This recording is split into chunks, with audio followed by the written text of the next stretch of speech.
Hi, welcome to our YouTube-friendly version of NTD News. What you'll see here is only the content that YouTube allows. For our complete, uncensored broadcast, head on over to ntd.com. See you there.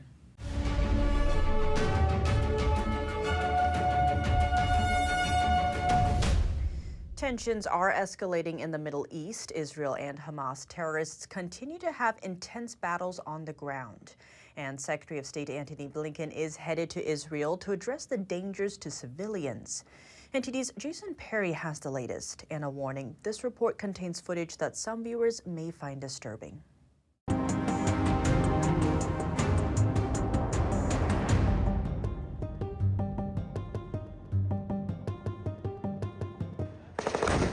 On Thursday, the Israeli military released footage of more ground operations in the Gaza Strip.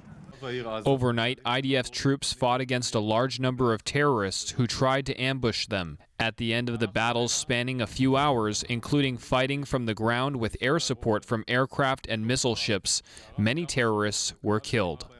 And Prime Minister Benjamin Netanyahu said the Israel Defense Forces have now moved past Gaza City, the largest city in the Gaza Strip.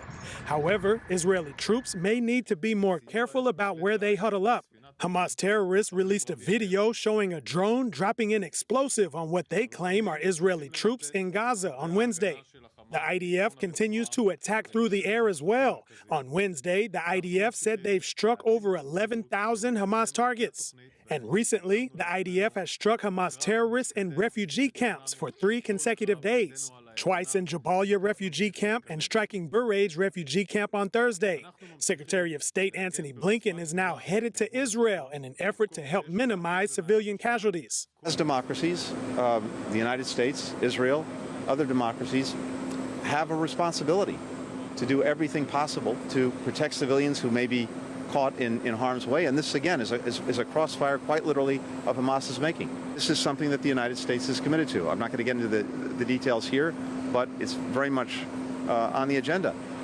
When I see a Palestinian child, a boy, a girl, pulled from the rubble of a collapsed building, that hits me in the gut as much as seeing a child in Israel or anywhere else. Blinken also said they've been able to get more humanitarian aid into Gaza, about 50 or 60 trucks a day.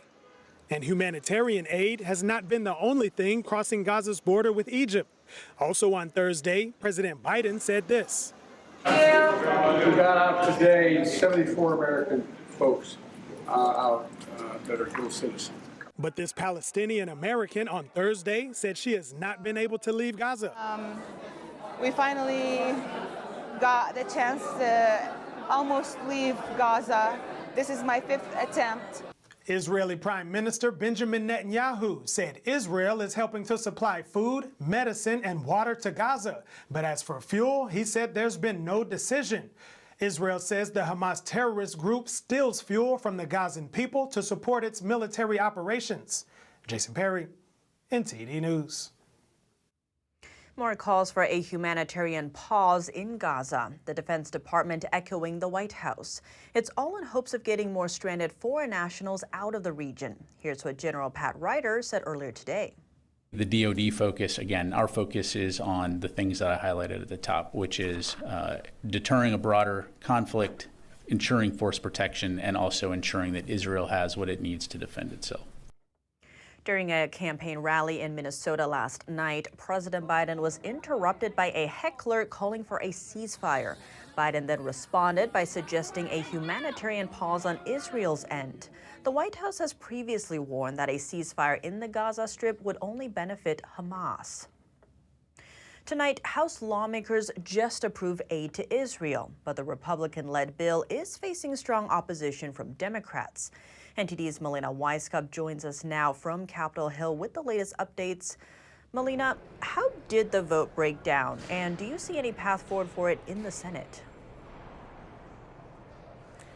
So, Tiff, that vote just wrapped up just moments ago, and we did see 12 Democrats voting with Republicans to pass it, but not because they necessarily agreed with all of the details in the bill, but because they did want to show solidarity with Israel. The vast majority of Democrats voted against it. Some of those who opposed it said that they didn't want to set a precedent of having to condition foreign aid on needing to also make domestic spending cuts, which in this bill specifically, the $14 billion aid cost of the Israel aid is offset by an equivalent sum of money being taken from the IRS. Speaker Mike Johnson today doubled down on this position, saying he's not willing to change anytime soon. And Senate Leader Chuck Schumer says he's not even willing to let the Senate consider it. Watch this. The hypocrisy here is that by cutting funding to go after tax cheats, he will actually explode the deficit by billions and billions of dollars. What a joke. And if Democrats in the Senate or the House or anywhere else want to argue that hiring more IRS agents is more important than standing with Israel in this moment, I'm ready to have that debate. But I did not attach that for political purposes, okay? I attached it because, again, we're trying to get back to the principle of fiscal responsibility. So even though it's passed the House, Tiff, it has no path forward in the Senate. The Senate Leader Chuck Schumer says that he instead is going to work on a bipartisan approach that's very similar to the request that President Biden made, that is tying Israel aid to Ukraine aid and aid for Gaza, the humanitarian relief, as well as some money to counter China. Now, while most Democrats say that they don't want to accept any package that doesn't also include aid for Ukraine, some are also open to passing a standalone Israel package just so long as it's a clean one. Here's what a few Democrats told me tonight heading into that vote.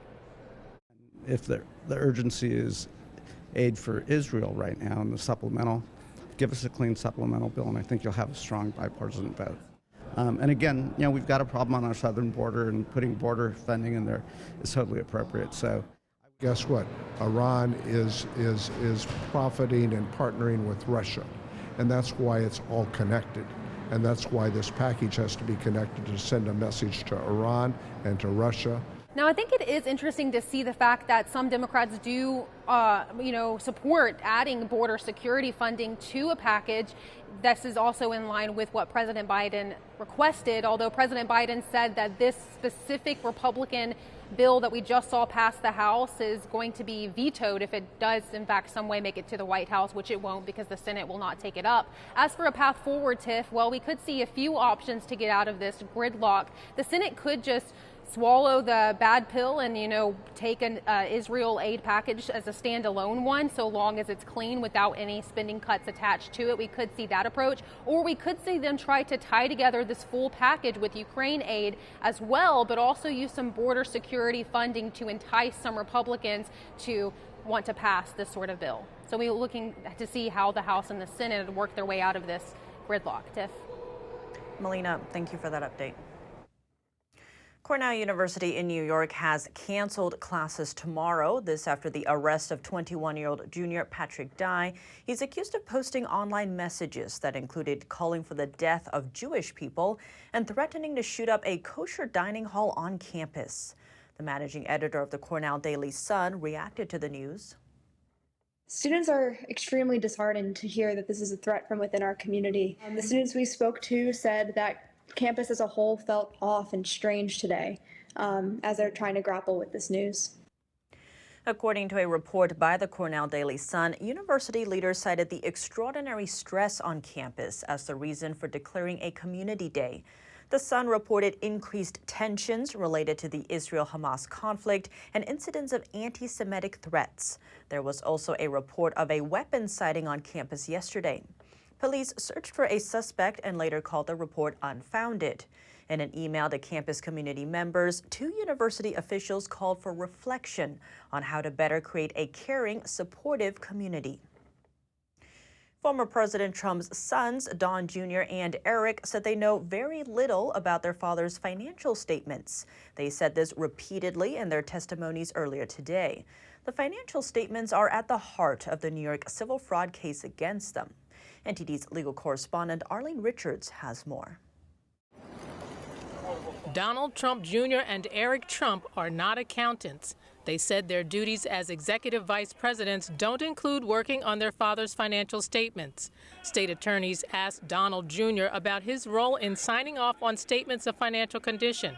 Donald Jr. repeatedly said he relied on the accountants and that he signed the statements after getting confirmation from them. He told reporters this case is truly a scary precedent. I'm apparently guilty of fraud for relying on my accountants to do, wait for it, accounting. I mean, think about that. What does that do for literally any other business? You pay experts millions of dollars to be experts. You sign off on what they give you, and you're liable. And by the way, both brothers were questioned extensively about their knowledge of statements of financial condition.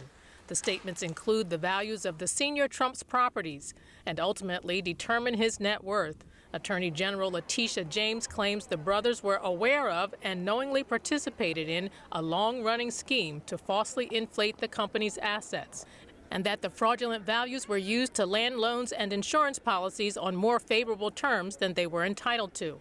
Her expert, Michael McCarty, on Wednesday testified that the banks lost $168 million in interest because of the misrepresentations. well, and by the way, again, the same supposed victims, because it's a totally victimless thing, are saying, no, we did our own due diligence. We made hundreds of millions of dollars. Judge Arthur Engoron, who is presiding over the trial, stated in a previous order that the banks did make lots of money. But the focus of this trial is on how much more money they could have made if not for the alleged fraud. The judge has already determined that fraud occurred. He now must determine the size of the fine the Trumps are facing.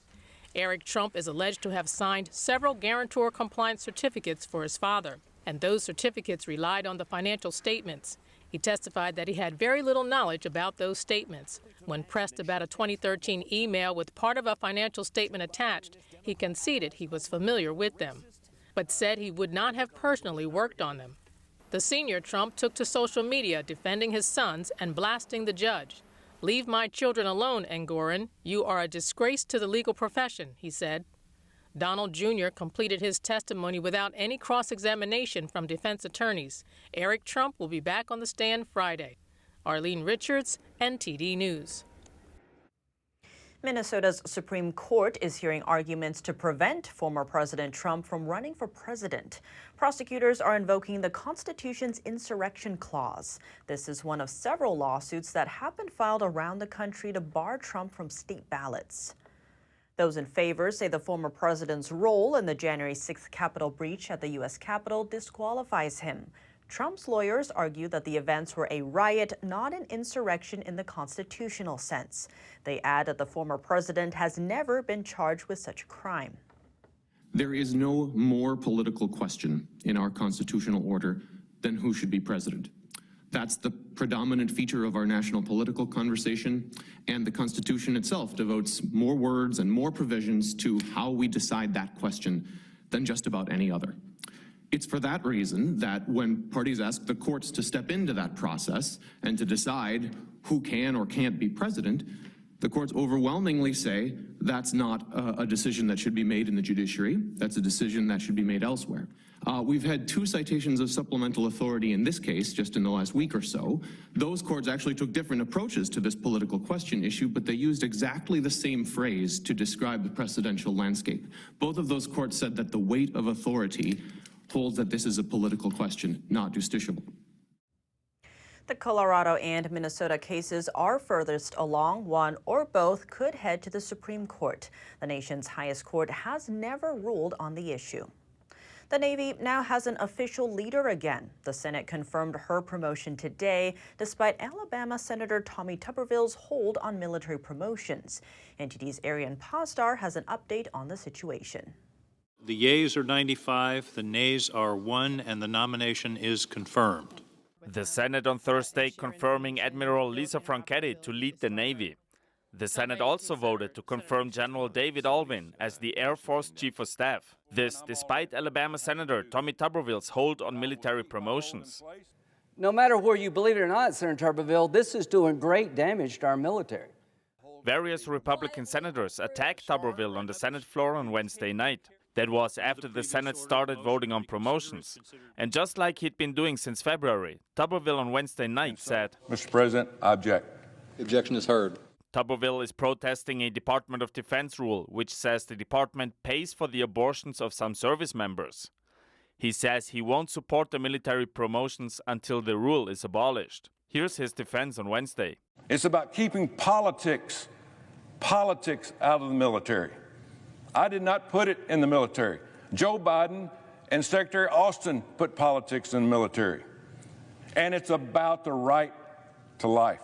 Every day this continues is a day that Democrats think abortion is more important than the nomination and our military. Tuberville says if the promotions were really important, the department would simply get rid of the abortion rule. The Senate was able to promote the Navy Admiral on Thursday without Tuberville's approval by using a different process. That process handles each promotion separately and takes longer. The White House on Thursday was asked about the situation. Would the president support changing the Senate rules to get around Tuberville's blockade? That's for the Senate to decide. The president wants, as Karine said, wants the hold lifted. Senate Democrats are now talking about changing the rules so they can go around Tuberville's hold faster. Ariane Pastar, NTD News.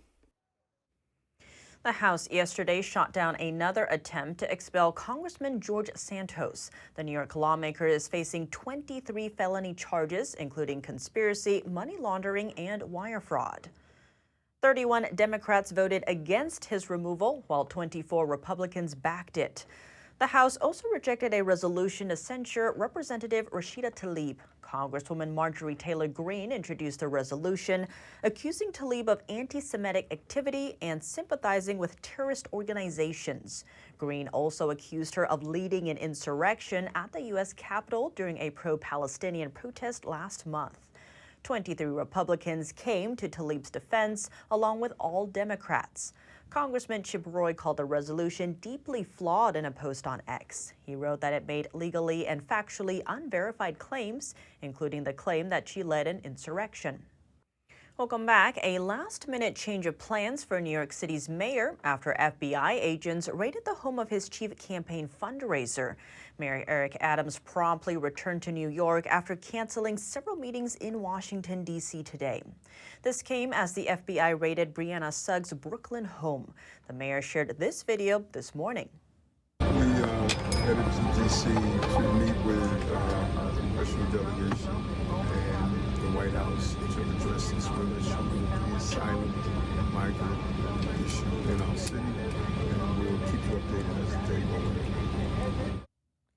According to Suggs' LinkedIn page, she managed fundraising activities for Adams between 2019 and 2021, raising over $18 million for his 2021 campaign.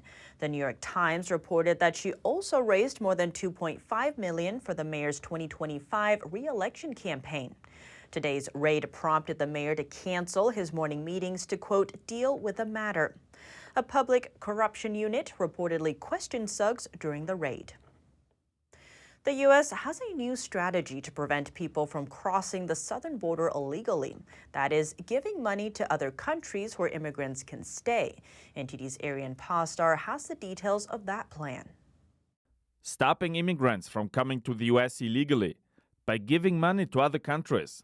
That is a new plan the U.S. is expected to announce on Friday. President Biden is set to host leaders from Latin America and the Caribbean at the White House on Friday. That's to discuss economic issues and immigration. And in some cases, the two topics seemingly go together.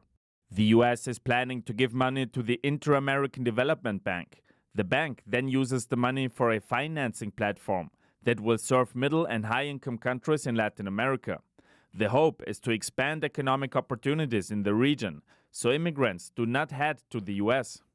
Now, U.S. officials are presenting this idea in a way that doesn't relate to immigration only. They say these funds are critical to boost the economy and also to bring back the supply chain to the Western Hemisphere. They say this is a crucial step in countering Chinese influence here in the West. And officials named a few areas where the West could compete globally, such as the production of semiconductors and medical supplies. Ariane Pastar, NTD News. A California school district is set to pay millions of dollars to settle sexual abuse claims against one of their staff. NTD's Christina Corona has more on the story. We're here at the Los Angeles Unified School District headquarters, where a press conference is held by attorneys and the families of the victims who were sexually abused by a teacher's assistant, Lino Cabrera. The LAUSD will pay $19.9 million to settle claims against Lino Cabrera, who sexually abused 14 children at an elementary school in North Hollywood. Lino Cabrera was able to sexually molest these girls in the classroom with adult supervision present, while other children were able to see the abuse, were able to recognize the effect it was having on their classmates. The teachers whose job it was to protect them said they saw nothing. Attorneys mentioned Cabrera touched the girls in between their thighs and other private parts of their bodies. The girls were all in the 5th grade at the time during the 2018-2019 school year. 7 of them got together. They talked about it. One of them said, "He's making me feel uncomfortable." The others chimed in, and they so courageously all together went to the front office and reported what was going on. According to the victims' attorneys, Cabrera was sentenced to 8 years in state prison. One of the victims recalled the horrific abuse. He hurt us in ways I can't even describe. It does affect us. It affects our personalities, the person we were, the person we were built to be. But I can't let him drag me down, and I really hope he does not drag any of the other 13 girls down. Mothers of the victims said, No kid should be going through this awful pain. Why? Because it's hard for them. They probably don't have a future anymore because their minds are changed now. I can see it in my daughter. I'm dropping them off to someone who's certified and leaving them to the teachers and the principal, someone that's supposed to protect my child while I'm working, and it didn't happen. A Superior Court judge will host various hearings on November 6th and 7th to approve the distribution of the settlement to the minors involved. Christina Corona, NTD News, Los Angeles. As most Gazans live in abject poverty, some of their leaders are worth billions of dollars. How did the few leaders of Hamas generate so much money for themselves? NTD's Faye Quarter asks the experts. Hamas's leader, Ismail Haniyeh, is estimated to be worth between $4 and $5 billion. This according to Israel's Ministry of Foreign Affairs. Hamas's deputy chairman is estimated to be worth $3 billion, and Hamas's former leader is estimated to be worth $4 billion. For perspective, 1 million seconds is less than 2 weeks, while 1 billion seconds is equal to around 32 years. They've gotten to be so rich by effectively fleecing their own people. Middle East expert Gerard Filitti says a major way they do this is through taxes, including a 20% tax on smuggled goods. They tax goods and services just like any government does and collects that revenue, but basically they use it for themselves instead of for providing services. Reports are, especially in the Middle East, that their leaders live it up. They have extravagant parties, they have extravagant palaces, they have servants. Meanwhile, Financial World estimates that 60% of Palestinians live below the international poverty line of around $2 a day. Aside from taxing their own people and putting much of those taxes directly into their own pockets, Hamas's leaders have other sources of wealth. Iran gives them around $100 million annually, which it moves through to Hamas via shell companies. Qatar, since 2014, has been giving hundreds of millions of dollars to Hamas. There's also a Syrian fund where several $billions have been embezzled. Hamas has benefited from cryptocurrencies and through charities. Middle East expert Barak Sina says these charities and cryptocurrency funds are constantly being identified and shut down. Hamas then opens new ones elsewhere. Sina says Hamas's leaders use a lot of this money to live luxurious lifestyles in Qatar. Much of the rest of it goes to fighting Israel. Faye Quarter, NTD News. Is the Chinese Communist Party using artificial intelligence to spread pro-Hamas propaganda? We speak with a national security analyst who warns the CCP can use AI to influence and weaken a free society. General Spalding, thank you so much for joining us. Good to have you back on the show. Thanks. Great to be back. To begin, with all of the conflicts happening around the world right now, there's growing focus on the future of warfare. How do you see AI fitting into all of this? Well, currently, the AI that comes out of ByteDance, I think, is a huge problem. We've seen it even recently with the Hamas attack of Israel, and then the propaganda that's, finding itself on TikTok. 30% of young kids today get their news from TikTok and get their information from TikTok. And so, and TikTok is a platform that uses AI to gauge the person's interest in videos, understand their perceptions or behavior patterns, and then serves them up content that will appeal to them. And some of that content, obviously, today is full of propaganda in support of Hamas, unfortunately. And I think, when you look into the fact that this company is controlled by the Chinese Communist Party, and given the fact that you see Xi Jinping meeting with the Iranians, meeting with the member of the Palestinians that are, causing a lot of these problems, you really understand where the Chinese allegiance lies, and that is to Iran, and that's to its proxies, one of which is Hamas. To your point, Chairman of the House Select Committee on the CCP, Mike Gallagher, came out with a piece calling TikTok the digital fentanyl of our time. Now, this week, the Biden administration signed a new executive order on AI. Meanwhile, China is actually calling for the world to cooperate and share this technology. How do you read that message given China's history with IP theft?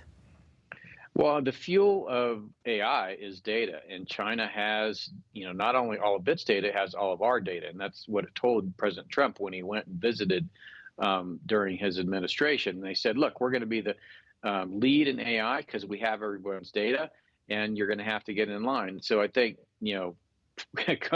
cooperating with China on AI is a bad mistake for the free world. In fact, I think it's actually important for us to lock down our data, so not only can the Chinese not have access to it, nobody should have access to it.